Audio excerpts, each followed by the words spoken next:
আজ আমি আপনাদের এমন এক গল্প শোনাব যা শুনে আপনার রক্ত হিম হয়ে যাবে। এমন এক ব্যক্তির গল্প যিনি জীবনে কখনো রোজা রাখেননি। মৃত্যুর পর তার কি হলো, কবরে কি ভয়ঙ্কর শাস্তি তার জন্য অপেক্ষা করছিল, কিয়ামতের দিন তিনি কোথায় দাঁড়াবেন এবং জাহান্নামে কি ভয়াবহতা তার জন্য প্রস্তুত। এই গল্প শুনে হয়তো আপনি কাঁদবেন, হয়তো ভয় পাবেন, কিন্তু শেষে আপনি একটি সুযোগও পাবেন, ফিরে আসার সুযোগ। তাই শেষ পর্যন্ত থাকুন, কারণ এই গল্পটি হয়তো আপনার জীবন বদলে দিতে পারে। তার নাম ছিল আহমেদ। ৪৫ বছর বয়স, একজন সাধারণ মানুষ। মদিনায় একটি ছোট দোকান ছিল, কাপড়ের ব্যবসা করতেন। স্ত্রী ছিল, 2 সন্তান ছিল। প্রতিদিন সকালে দোকানে যেতেন, সন্ধ্যায় ফিরতেন, রাতে পরিবারের সাথে সময় কাটাতেন। একদম সাধারণ জীবন, কিন্তু একটি বিষয়ে আহমেদ অসাধারণ ছিলেন। তিনি কখনো রোজা রাখতেন না। হ্যাঁ, আপনি ঠিকই শুনেছেন, তিনি মুসলমান ছিলেন। 5 ওয়াক্ত নামাজ পড়তেন, মাঝে মাঝে জুমার নামাজে যেতেন, কিন্তু রোজা কখনো না, একটিও না। কেন রোজা রাখতেন না? তার অজুহাত ছিল। প্রতি বছর যখন রমজান আসত, মানুষ তাকে জিজ্ঞেস করত, আহমেদ ভাই, রোজা রাখবেন তো? আহমেদ হাসতেন, বলতেন, দেখি, চেষ্টা করব, কিন্তু কখনো রাখতেন না। তার যুক্তি ছিল, আমার ব্যবসা আছে, সারাদিন দোকানে দাঁড়িয়ে থাকতে হয়, কাস্টমারদের সাথে কথা বলতে হয়, রোজা রেখে কিভাবে কাজ করব? গরম পড়ে, তৃষ্ণা লাগে, আমি পরে রাখব, বুড়ো হলে রাখব, এখন তো সময় আছে, আল্লাহ মাফ করবেন, তিনি তো দয়ালু। এভাবে বছরের পর বছর কেটে গেল। 1 রমজান এলো, গেল, 2 রমজান এলো, গেল, 10 রমজান, 20 রমজান, 30 রমজান। আহমেদ একটিও রোজা রাখলেন না। তার স্ত্রী তাকে বলতেন, আহমেদ, তুমি রোজা রাখো না কেন? আল্লাহ অসন্তুষ্ট হবেন। আহমেদ বলতেন, তুমি কি বোঝো? আমাকে সংসার চালাতে হয়, তোমাদের খাওয়াতে হয়, রোজা রেখে কিভাবে কাজ করব? আল্লাহ বুঝবেন। তার সন্তানরা বড় হতে লাগল, তারাও রোজা রাখতে শিখল, কিন্তু তাদের বাবা রাখলেন না। তারা জিজ্ঞেস করত, আব্বু, আপনি রোজা রাখেন না কেন? আহমেদ তাদের বকা দিতেন, তোমরা নিজেদের কাজ করো, আমার ব্যাপারে নাক গলাতে হবে না। মসজিদের ইমাম সাহেব তাকে বোঝাতেন, বলতেন, আহমেদ ভাই, রোজা ফরজ, এটা বাদ দেওয়া যায় না। আল্লাহ তাআলা কুরআনে বলেছেন, ইয়া আইয়ুহাল্লাযীনা আমানু কুতিবা আলাইকুমুস সিয়াম, তোমাদের উপর রোজা ফরজ করা হয়েছে।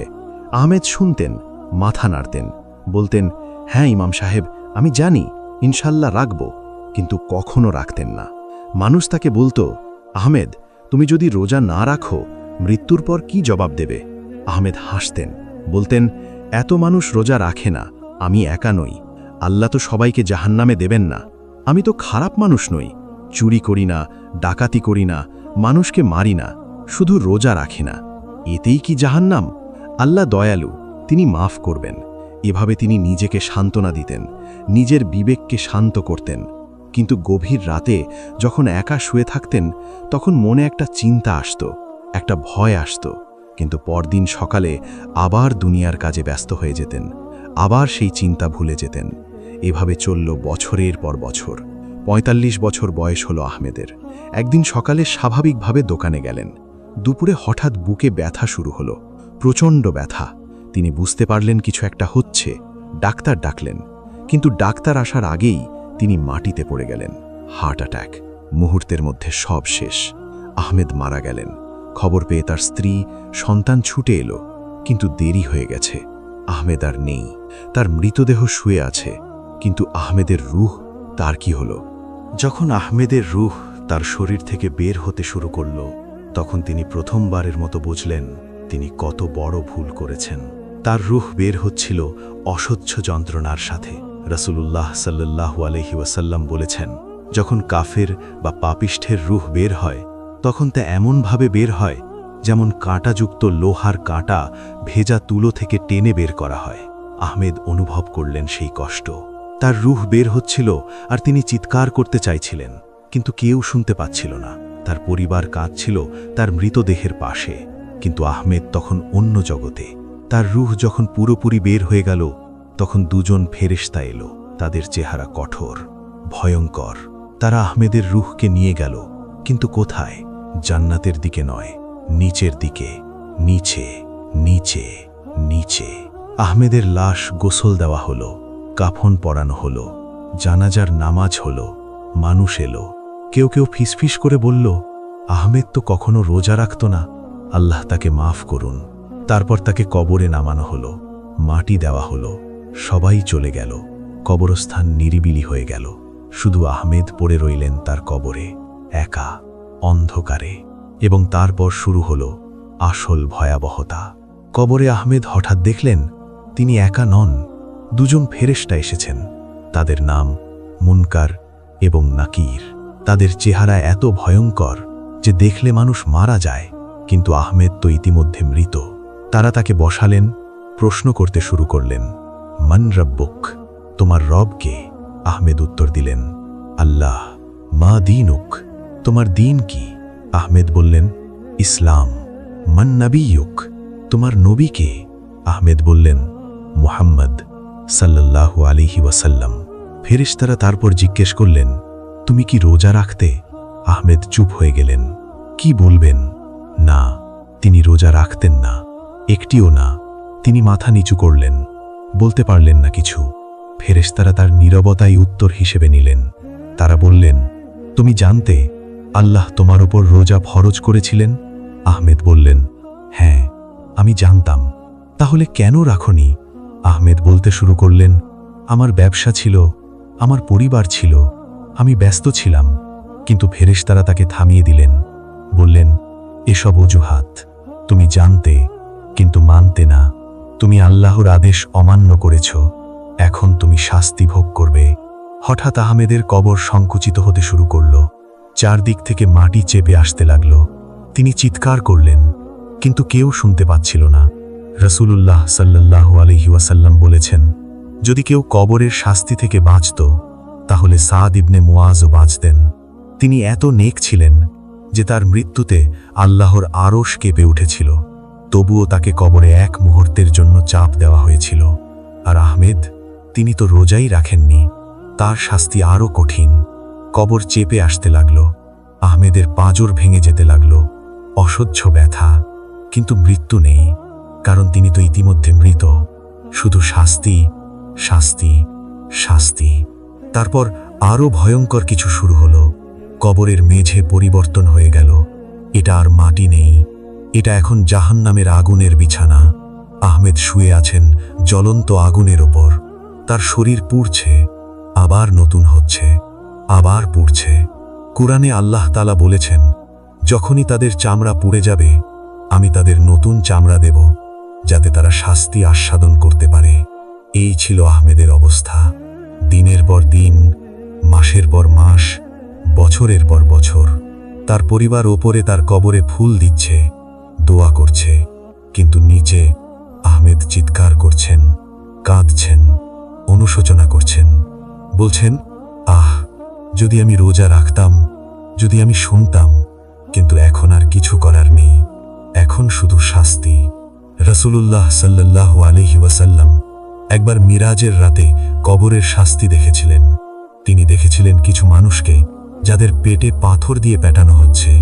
জিবরাইল আলাইহিস সালাম তাকে বললেন, এরা হলো তারা যারা রোজা রাখত না।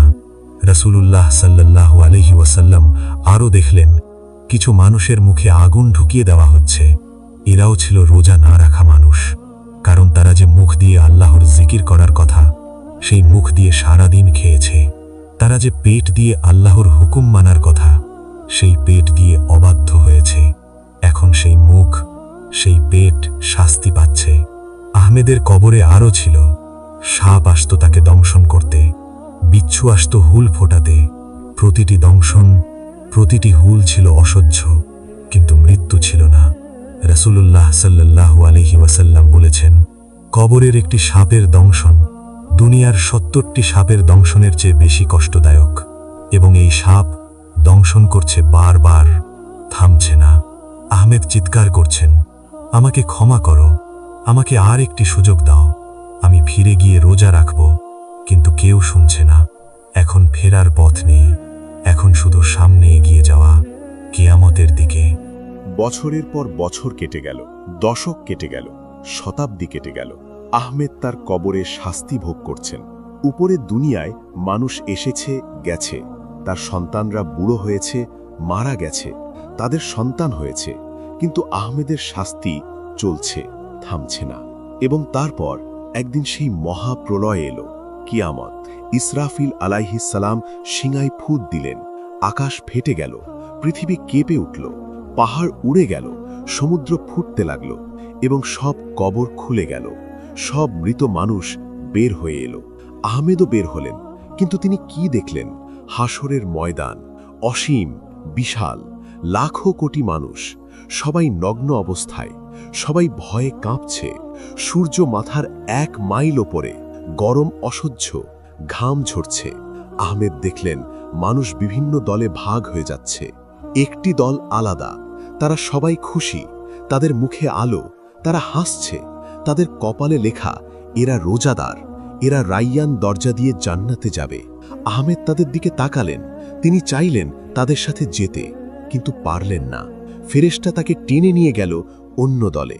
সেই দলে যারা আছে তারা সবাই ভয়ে কাঁপছে, তাদের মুখ কালো হয়ে গেছে, তাদের চোখে আতঙ্ক।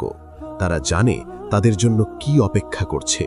আহমেদ বুঝলেন তিনি এই দলে পড়েছেন, রোজা না রাখা মানুষদের দলে। রাসূলুল্লাহ সাল্লাল্লাহু আলাইহি ওয়াসাল্লাম বলেছেন, কিয়ামতের দিন রোজা সুপারিশ করবে। রোজা বলবে, হে আল্লাহ, আমি এই ব্যক্তিকে দিনের বেলা খাবার এবং কামনা থেকে বিরত রেখেছিলাম, তাই তার জন্য আমার সুপারিশ কবুল করুন। আর কুরআন বলবে, আমি তাকে রাতে ঘুম থেকে বিরত রেখেছিলাম, তাই আমার সুপারিশ কবুল করুন, এবং আল্লাহ তাদের সুপারিশ কবুল করবেন। কিন্তু আহমেদের জন্য কোনো সুপারিশ নেই, কারণ তিনি রোজা রাখেননি, কুরআনও তেলাওয়াত করেননি রাতে। তার জন্য কেউ সুপারিশ করবে না। হাসরের ময়দানে তীব্র গরম, সূর্য খুব কাছে, মানুষ ঘামে ভিজে যাচ্ছে। কারো ঘাম পায়ের গোড়ালি পর্যন্ত, কারো হাঁটু পর্যন্ত, কারো কোমর পর্যন্ত। আহমেদের ঘাম তার মুখ পর্যন্ত। তিনি ডুবে যাচ্ছেন নিজের ঘামে, তৃষ্ণা পাচ্ছে, ভয়ঙ্কর তৃষ্ণা। তিনি দেখলেন একটি হাউজ, সেখান থেকে মানুষ পানি পান করছে। হাউজে কাউসার, রাসূলুল্লাহ সাল্লাল্লাহু আলাইহি ওয়াসাল্লামের হাউজ। কিন্তু সবাই পানি পাচ্ছে না, শুধু তারাই পাচ্ছে যারা রাসূলুল্লাহ সাল্লাল্লাহু আলাইহি ওয়াসাল্লামের সুন্নাহ মেনে চলেছে। আহমেদ দৌড়ে গেলেন হাউজের কাছে, চাইলেন পানি পেতে, কিন্তু রাসূলুল্লাহ সাল্লাল্লাহু আলাইহি ওয়াসাল্লাম তাকে দেখলেন, বললেন, তুমি কে? আমি তোমাকে চিনি না। আহমেদ বললেন, ইয়া রাসূলাল্লাহ, আমি আপনার উম্মত, আমি আপনার উপর ঈমান এনেছিলাম। রাসূলুল্লাহ সাল্লাল্লাহু আলাইহি ওয়াসাল্লাম বললেন, কিন্তু তুমি আমার সুন্নাহ মানোনি, তুমি রোজা রাখোনি, তুমি আল্লাহর হুকুম অমান্য করেছ। সোহকান সোহকান, দূর হও, দূর হও। ফেরেশতারা আহমেদকে টেনে নিয়ে গেল। তিনি পানি পেলেন না, তৃষ্ণার্ত রইলেন। তারপর শুরু হলো হিসাব। একে একে মানুষকে ডাকা হচ্ছে, তাদের আমলনামা দেওয়া হচ্ছে, কাউকে ডান হাতে, কাউকে বাম হাতে। যারা ডান হাতে পাচ্ছে তারা খুশি, তারা জানে তারা জান্নাতে যাবে। যারা বাম হাতে বা পিঠের পেছন থেকে পাচ্ছে তারা কাঁদছে, তারা জানে তাদের জন্য কি অপেক্ষা করছে। আহমেদের নাম ডাকা হলো। তিনি সামনে গেলেন, কাঁপছেন, ভয়ে মরে যাচ্ছেন। তার আমলনামা দেওয়া হলো বাম হাতে। তিনি বুঝলেন তার পরিণতি। তিনি আমলনামা খুললেন, দেখলেন তার সব আমল লেখা আছে। ভালো কাজ আছে কিছু, মাঝে মাঝে নামাজ পড়েছেন, দান করেছেন, মানুষকে সাহায্য করেছেন। কিন্তু একটি বড় শূন্য জায়গা আছে, রোজার ঘর। সেখানে শূন্য, একটি রোজাও নেই। শুধু লেখা 30 রমজান পেয়েছেন, 900 রোজা ফরজ ছিল, রেখেছেন শূন্য। আল্লাহ তাআলা প্রশ্ন করলেন, আমি তোমাকে রোজা ফরজ করেছিলাম, তুমি রাখোনি কেন? আহমেদ কি বলবেন? তিনি মাথা নিচু করলেন, বলতে পারলেন না কিছু। আল্লাহ তাআলা বললেন, তুমি জানতে এটা ফরজ, তবুও রাখোনি। তুমি জানতে আমি দেখছি, তবুও অবাধ্য হয়েছ। এখন তুমি শাস্তি ভোগ করবে। আহমেদ কাঁদতে শুরু করলেন, বললেন, আল্লাহ, আমাকে মাফ করুন, আমি ভুল করেছি, আমাকে আর একটি সুযোগ দিন, আমি ফিরে গিয়ে সব রোজা রাখব। আল্লাহ বললেন, দুনিয়ায় যখন সময় ছিল তখন কি করেছিলে? তখন তো রাখোনি। এখন সময় নেই, এখন শুধু পরিণতি। রাসূলুল্লাহ সাল্লাল্লাহু আলাইহি ওয়াসাল্লাম বলেছেন, যে ব্যক্তি বিনা ওজরে রমজানের একটি রোজা ছেড়ে দেয়, সে যদি সারা জীবন রোজা রাখে তবুও সেই একটি রোজার ক্ষতিপূরণ হবে না। আহমেদ তো 900টি রোজা ছেড়েছেন, তার ক্ষতিপূরণ কিভাবে হবে? হবে না। এখন শুধু শাস্তি। ফেরেশতারা আহমেদকে টেনে নিয়ে চললেন। কোথায়? জাহান্নামের দিকে। পথে তিনি দেখলেন পুল সিরাত, চুলের চেয়েও সরু, তরবারির চেয়েও ধারালো। এই পুল পার হয়ে জান্নাতে যেতে হয়, কিন্তু আহমেদ সেই পুল পার হতে পারলেন না। তিনি পড়ে গেলেন সোজা নিচে, জাহান্নামে। আহমেদ পড়তে লাগলেন, 70 বছর পড়তে লাগলেন।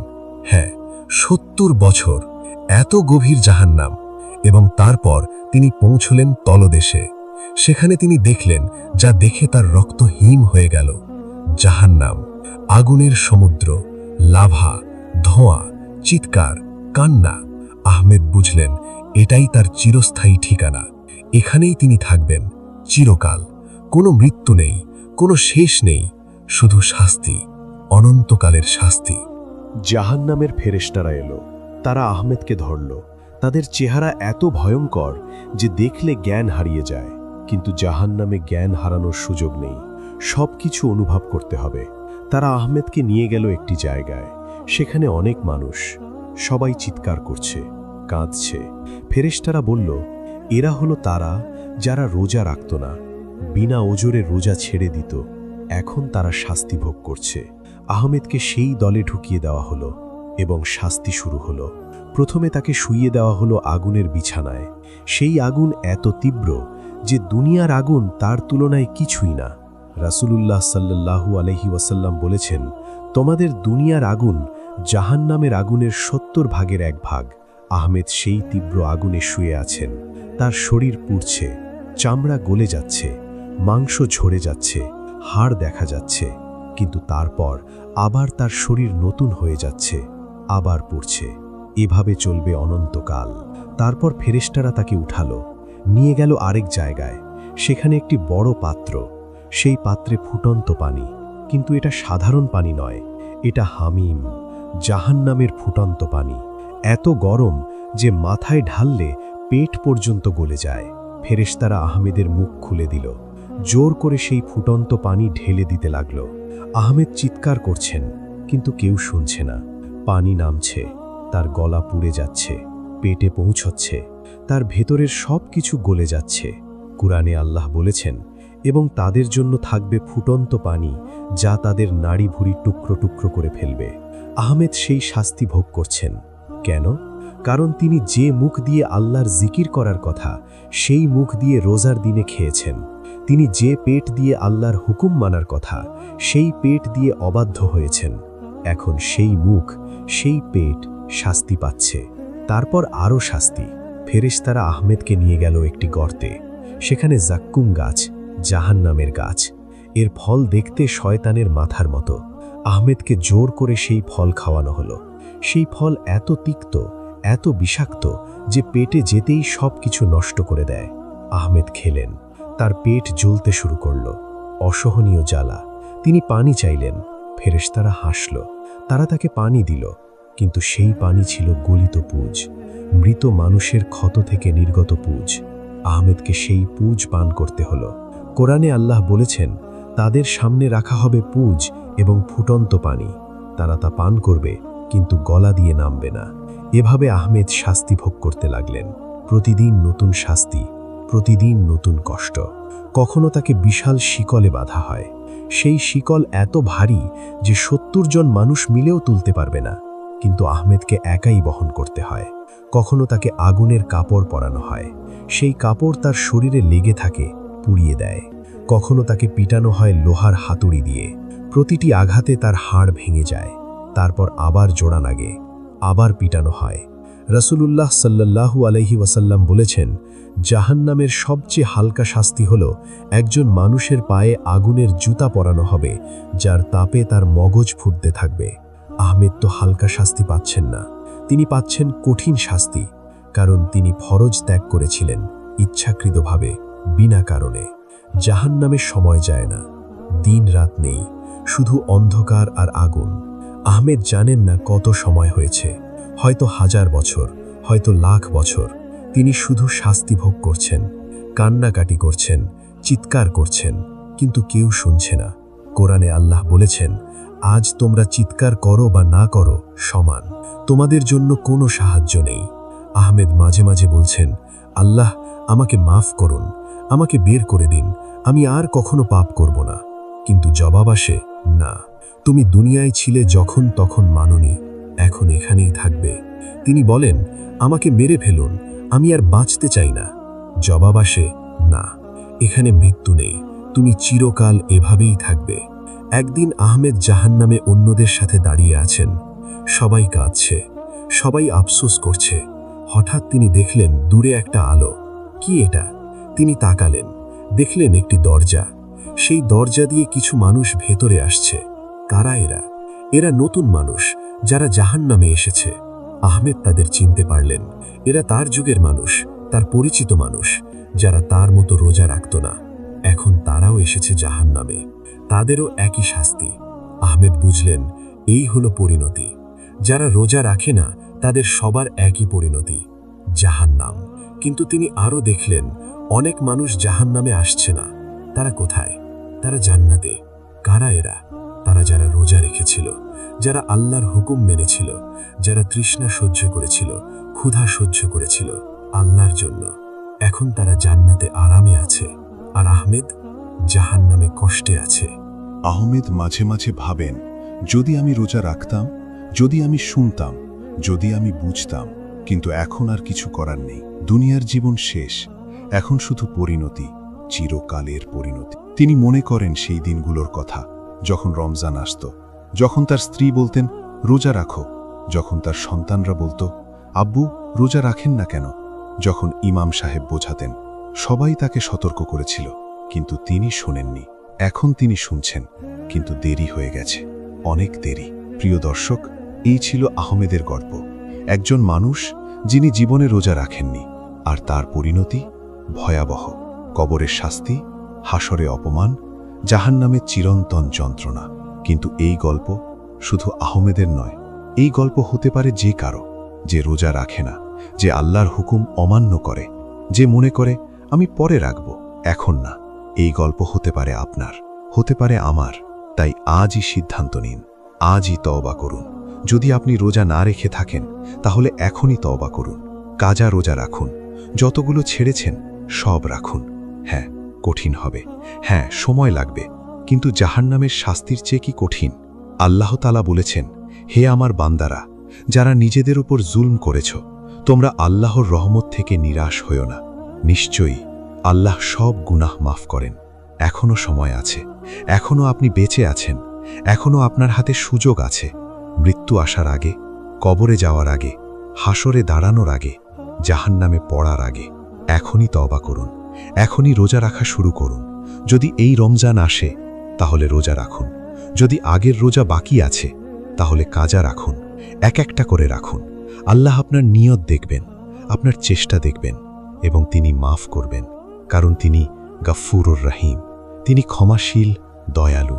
কিন্তু যদি আপনি এখনও শুনতে না চান, যদি আপনি এখনও মনে করেন আরে পরে রাখব, যদি আপনি এখনও অজুহাত খোঁজেন, তাহলে মনে রাখবেন আহমেদের গল্প, মনে রাখবেন তার পরিণতি, এবং ভয় করুন।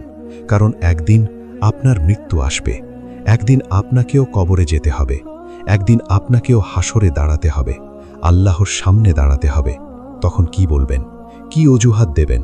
ব্যস্ততা, কাজ, দুনিয়া? সেই অজুহাত আল্লাহ মানবেন না।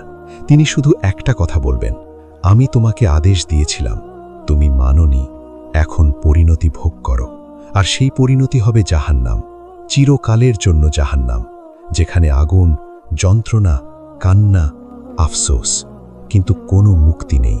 তাই আসুন, আজই আমরা সিদ্ধান্ত নিই, আজই আমরা তওবা করি, আজই আমরা রোজা রাখার সংকল্প করি। আল্লাহর কাছে হাত তুলে বলি, আল্লাহ, আমি ভুল করেছি, আমি রোজা রাখিনি, কিন্তু এখন আমি তওবা করছি, আমি ফিরে আসতে চাই। আমাকে ক্ষমা করুন, আমাকে রোজা রাখার তৌফিক দিন, আমাকে জাহান্নাম থেকে বাঁচান, আমাকে জান্নাত দান করুন। এই দোয়া করুন আন্তরিকভাবে, কান্নাকাটি করে, এবং আল্লাহ শুনবেন, তিনি মাফ করবেন, কারণ তিনি তওয়াবুর রাহিম, তিনি তওবা কবুলকারী, দয়ালু। তিনি চান আপনি ফিরে আসুন, তিনি চান আপনি জান্নাতে যান, তিনি চান না আপনি জাহান্নামে যান। কিন্তু সিদ্ধান্ত আপনার। আপনি কি রোজা রাখবেন, নাকি আহমেদের মতো পরিণতির জন্য অপেক্ষা করবেন? সিদ্ধান্ত আপনার হাতে, এখনই নিন, আর দেরি করবেন না, কারণ কেউ জানে না কখন মৃত্যু আসবে। হয়তো আগামীকাল, হয়তো আজ রাতে, হয়তো এই মুহূর্তে। তাই এখনই তওবা করুন, এখনই সংকল্প করুন, এখনই শুরু করুন। আল্লাহ আপনার সাথে আছেন, তিনি আপনাকে সাহায্য করবেন। শুধু আপনার সততা চাই, আপনার চেষ্টা চাই, বাকিটা আল্লাহ করবেন। আল্লাহ তাআলা আমাদের সবাইকে রোজা রাখার তৌফিক দিন। আমরা যারা রোজা ছেড়ে দিয়েছি তাদের তওবা করার তৌফিক দিন। আমাদের কাজা রোজা রাখার শক্তি দিন। আমাদের জাহান্নাম থেকে রক্ষা করুন, আমাদের জান্নাতুল ফিরদাউস দান করুন। আমিন। আশা করি আজকের এই গল্প আপনার হৃদয় ছুঁয়েছে এবং আপনি রোজার গুরুত্ব বুঝতে পেরেছেন। ভিডিওটি ভালো লাগলে লাইক করুন, শেয়ার করুন, যাতে অন্যরাও সতর্ক হতে পারে এবং রোজা রাখতে পারে। চ্যানেলটি সাবস্ক্রাইব করে পাশে থাকুন, যাতে আরও এমন গুরুত্বপূর্ণ বিষয় আপনারা জানতে পারেন। বেল আইকনটি চাপুন, যাতে নতুন ভিডিও আপলোড হলেই আপনি নোটিফিকেশন পান। আল্লাহ হাফিজ।